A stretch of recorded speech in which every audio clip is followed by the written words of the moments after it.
যখন এই কালেমা পড়ে সবাই মুসলমান হয়ে গেল, বাচ্চা ডাক দেখো, হায় হায় করলাম কি, মারতে চাইলাম একটা, কিন্তু জন্ম নিলে এখন হাজার হাজার লাখে লাখে।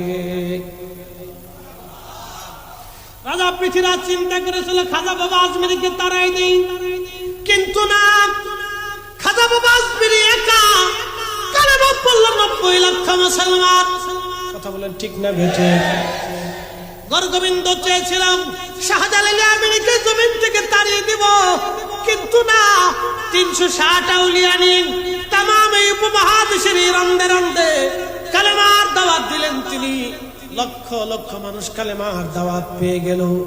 শুধু কেউ নেরা না, 12 আউলিয়া, 360 আউলিয়া, উত্তরে দক্ষিণে পৃথিবীর যেখানে আল্লাহর ওলিরা গেলেন, রাজা বাদশারা সবাই চেয়েছিল ওলিদেরকে মিটাই দিব না, কিন্তু আল্লাহ ওলিদের উসিলায় কালেমা দিয়ে দিলেন। আমি মালদ্বীপে গেলাম, একদিনে একসাথে শেখ ইব্রাহিম ইস্কান্দারি রাহিমাহুল্লাহর হাতে মালদ্বীপের প্রত্যেকটা মানুষ আজ থেকে 400 বছর আগে কালেমা পড়ে মুসলমান হয়ে গেলেন। গেলাম মালয়েশিয়াতে, মালাক্কা সাগরের ভিতরে হুজুর গাউসে পাকের কলিজার টুকরা বেটা শেখ ইসমাইল সুলতান আরিফিন ইসমাইল বগদাদি আল হাসানি ওয়াল হুসাইনি রাহিমাহুল্লাহ ঘুমিয়ে আছেন। ওনার কারণে মালয়েশিয়ার রন্দে রন্দে কালেমার দাওয়াত পৌঁছে গেল। এইভাবে মারতে মারতে মারতে মারতে 20,000, একসাথে কোন আল্লাহু আকবার, 20,000 মানুষ সেই দিন আগুনের ভিতরে মরে, আগুনের ভিতরে ফালাইয়া 20,000 মানুষকে সেই দিন শহীদ করা হলো। 20,000 মানুষ এক দেখাতে কালেমা পড়ে নিল, ঈমান নিয়ে নিল, কবরে গেল।